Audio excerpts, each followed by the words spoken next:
wonderful, you forget, and other people also think, oh, you were born brilliant, and they cannot imagine that, and they cannot believe you when you say, look how people progress. Now, in theory, there should be a website somewhere, and I don't think there is one, which says, this is somebody's icebreaker, and this is where they were on project. To have an icebreaker and a speech 10, and say, this is what our club does for the members, come and join us. We will make this difference to you.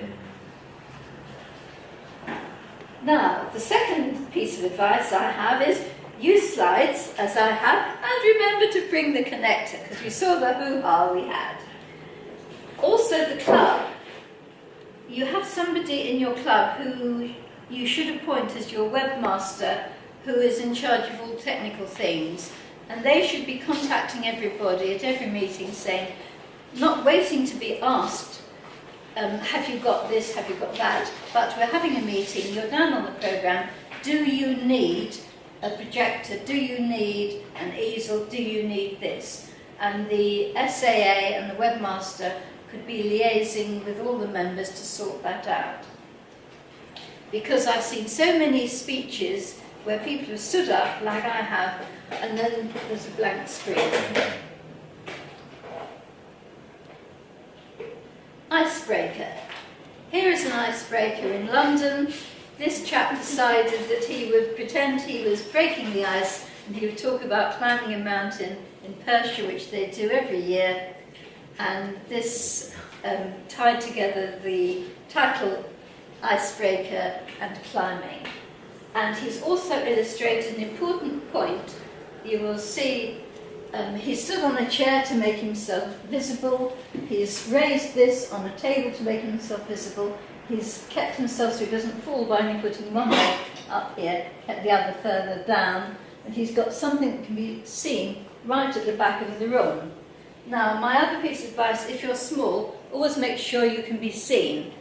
Now, most people in this country are roughly my height, except for the lucky ones who are a bit taller. If you can't be seen, you either carry something like an old-fashioned mace, or you put on a hat. And this does two things. It can make you taller, or it can simply be visible, or it can act as an attention getter.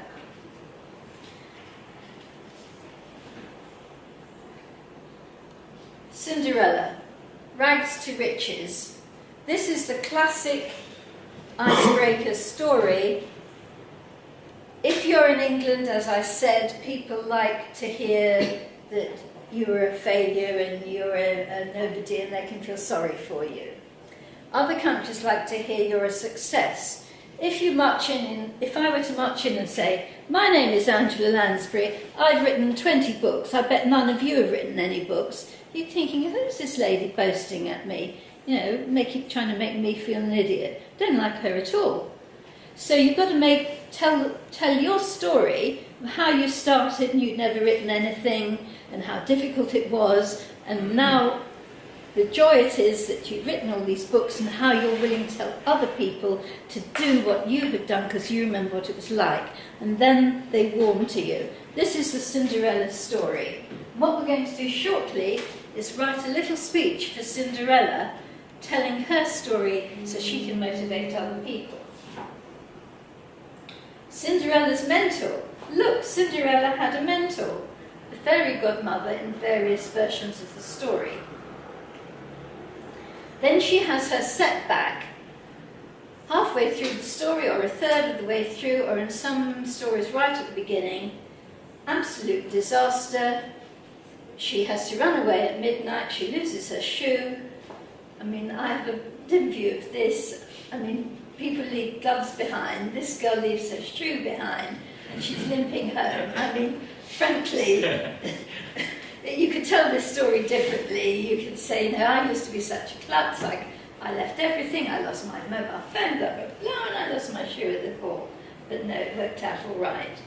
And the solution in Cinderella's case is slip fits, and she was a success. She married the prince. Here we have one of our members. What do we know about you? This is what you're going to tell us in the icebreaker. I've been to icebreakers. I'd like you to just perhaps tell me, what are the worst speeches you've ever been to that haven't told you anything? Anybody remember one? If you haven't, I can remember one. It was here in Singapore. We went to a speech and somebody wanted to tell us about their hobby, which was all about embroidery. And at the end of it, we thought, well, I know a lot about embroidery. I don't know a single thing about this woman. I don't know if she's single or married. I don't know what country she comes from. I don't know where she lives. I don't know what she does for a living. This speech should have been the informative speech somewhere down the line. It's not an icebreaker introducing yourself to the club. She was missing out a whole lot of things we wanted to know. Now, the purpose of the speech, Stephen Covey of 7 Habits of Highly Effective People said, start with the end in mind. My principle is that when I'm a mentor, we already heard that there are people who say, oh, I can't do a project because I can't think of what to say. I've known other people who come to the club, they've been starting a business. One girl started a business of beauty products. And every speech she gave us, one was about massage, one was about moisturiser for your face, the third one was about your diet. She had 10 different speeches, all promoting different aspects of her beauty business.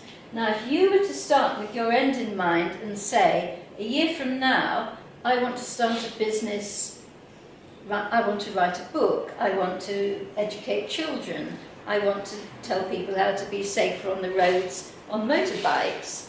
You could have 10 speeches all working towards that aim, and every time you research a new speech, you become more of an expert on that one subject. Now, sometimes one subject is too few. I went into my local drugstore in London, and I just come out of Toastmasters and done 10 speeches, and I'd given 10 different speeches, all on different subjects. And the lady said, I'm from the Women's Institute, we're looking for speakers. And I said, oh yes, I'm a speaker. Would you like me to talk about songs? She said, oh no, we've had 3 already this year on songs. What else can you do? And I realised it's no good being an expert on one thing if they've had somebody talking about that last week.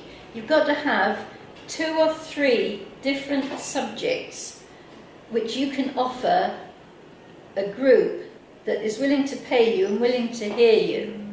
So try and get 4 subjects which somehow relate to your theme or your themes, but be able to turn it round to give them something new. So these are your ends that you have in mind, and you won't run out of ideas for subjects if you've got this end in mind. Right. How are you helped by your mentor? My mentor in London was Indra Sikdar, who's Indian. The way he mentored me, he came round on a Sunday morning, and we had Monday speeches, so he didn't come round the Sunday the day before, but the previous weekend.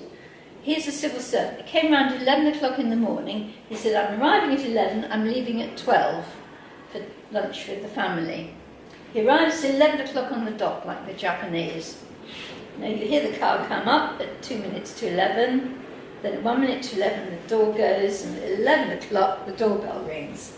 And he's there with the manuals, and he says, I want to do mutual mentoring. I'm going to hear your speech for 20 minutes. You can hear my speech for 20 minutes, and the last 20 minutes we'll talk about our life and do life coaching. Your speech, you've got 7 minutes to give the speech. I'll give you my feedback, and then I'll hear it again. So I gave him my speech about I'm an author, how I started in England, and how I've lived in America and lived in Singapore. And he said, you need some props. I said, props? He said, have you got anything that looks like Singapore? Oh yes, I said, I have. Okay, he said, there's your prop. And I had a prop for Singapore. You can see that in London this would have even more of an impact than it does here. No one has seen anything like that before. Then he said, what have you got for America? So for America, I had a cowgirl hat. Unfortunately, I haven't got it here. I have to find a picture to show you. So I had a big cowgirl hat, which symbolised America. Then, have you got anything of England? I said, well, I am from England. Something that says England, something symbolises England. I popped into my local Tesco, and what do I find? This says England on both sides. Absolutely England. I've now got a whole bag full of stuff that says England whenever I want to give a speech on England. I've got banners that say England, towels that say England, flags that say England. I've got pictures of the Queen. I can do a speech on England. So I learnt from Indra to have props, and now I'm known in England as the Queen of Props. People come up to me in the street and say, hello, Angela, and I say, hello, and they say, I remember you, you're from Toastmasters, aren't you? And I say, yes. And they say, I came to your speech, and I say, really, which one? And they say, oh, it was the one where you wore the Santa hat, or the one where you carried the Chinese banner, or the one where you had all the stuff on England. I said, what?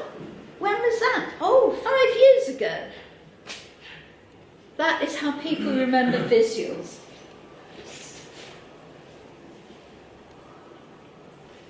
Now, rewards. How do you get someone up to do an icebreaker? Ever so easy. Number one, they see that they will get a ribbon, and Toastmasters has gone one ahead of usual. In the olden days, you only got a ribbon if you did really well. Now you can do anything. You stand up and talk gibberish for 5 minutes. You still get, because they're all competing against each other. Because before that, you'd find you'd have somebody like me. I'd come in, I'd do what I thought was a brilliant speech. I think, bound to get a ribbon. Oh no, it goes to the person who does the icebreaker because they get the sympathy vote, they're a novelty, you've never heard it, they come up with this story that makes you cry, they were an orphan and their mother committed suicide, and how can you beat that? And so that's what happens if you allow icebreakers in, and they'll keep winning all the prizes. Eventually you find that the senior people get tired and leave the club. So a way out of this is have all the icebreakers together, and they all get a ribbon anyway, a bit like a certificate of participation, but the one that's the best of the icebreakers also gets a ribbon, a well-deserved ribbon for being best icebreaker. Now, various other things we've done in London for icebreakers. We've had an icebreakers evening when we've had coffee, and a senior person, a committee member, has had coffee with the 3 new people and told them all about the club and how to plan everything, sort of thing I just told you before. Mentors. The other problem we've had was we didn't have mentors for the icebreakers, and people would keep putting them off. So we tried another system which we found successful. A very senior person who Trevor will know, Mike Friedman, he was a very rich man who lives in a big house, and everyone is thrilled to bits, you can imagine, to go to his house. And the first timers go to him and he says, I'm going to coach you on your icebreaker and you're going to give it next month. Nobody disagrees with him because he's such a successful, important person. If he tells you to do something, you do it and you're so grateful. He's also got a huge dog which sits there, and if you were to say, look, I'm not going to do this, you think perhaps this is not a good idea with that dog to sort of, I'll do it. If he wants me to do my icebreaker, I'll do it. Now, the other thing we found was, so we had this one person and all the icebreakers went to him and he did that. The disadvantage of that was if you're supposed to get 3 people to be a mentor to, you're losing out. So eventually we thought we might try a different system. Now another system is to make every person on the committee by default, somebody who does an icebreaker mentoring, and say to newcomers, you can have anybody on the committee or anyone else in the club. And if you can't be the mentor, then you pass them on to someone else. So you would say, I'm sorry, I'm going back to England on January the 16th. You can either Skype me or I'll pass you on to Rachel. Which would you prefer? We've also said you can have two mentors. I could say, I'm going to England, I'll mentor you from England, but you've also got Rachel who's on hand if you want to phone up. The other thing is, the first time it turns up and they've forgotten their manual. One of our clubs, what we decided to do was we would put on the bottom of the agenda, bring your manual. That seemed to work quite well as well.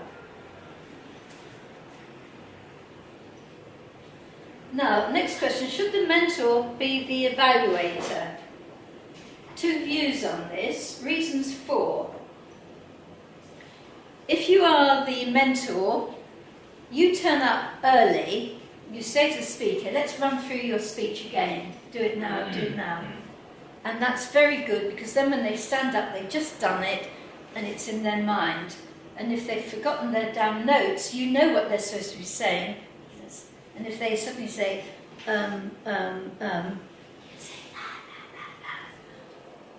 and they know what to say next.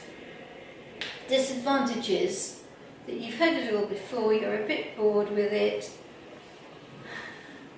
and you might not notice what a new person would think. You've heard the jargon before, you know what they meant, you haven't noticed that they've missed something out. So you can do it one way or the other, whichever you prefer. That seems to be the end of that lot. Yes? Right. So, it's time to move on. Yes, what we're going to do for the next 15 minutes is break up into pairs, and what I want you to be thinking of is your audience. You are writing speeches for Cinderella, or somebody else from the Cinderella story. For example, I went into Watford shopping mall and I was given a fortune cookie for free, and inside the motto said, "New pair of shoes can transform your life as it did for Cinderella." Imagine you are mentoring Cinderella. She's got to have a speech. She could be writing a speech for shoe shops, telling her life story, how her life has changed, how you can use her story to promote shoes. Or Cinderella could be president of taxis or Ubers. How are you going to tell her story to promote taxis? Don't get stranded at midnight, blah, blah, blah. So think, if you were Cinderella's mother or mentor, and she says, well, you know my life story, but where's the speech? How can I write a speech on this? Think of your opening line, your closing line, and the three stories, and how you're going to angle them differently for the shoe shop and the taxi service. Which three stories are you going to tell? Is there a third one? Well, you can make up another one. Can you think of one? Who else could she sell the story to? Oh, students, depression, Samaritans. What's the equivalent here to Samaritans? The helpline if you're feeling suicidal. Similar, Samaritans. It's called Samaritans. Samaritans of Singapore. Samaritans of Singapore, okay. Cinderella could be speaking to Samaritans of Singapore, saying how depressed she was, her father died, and her sisters were horrid to her, and she couldn't go out because she'd got no clothes. And look how her life turned around. So I want you to spend 5 minutes. I'm going to give out the speech outlines. Now you're going to use these speech outlines twice, once to do Cinderella, and then once you've got the idea of how to structure it on your own life story, seeing how you could tell your life story to 2 or 3 different organisations promoting different aspects of your life.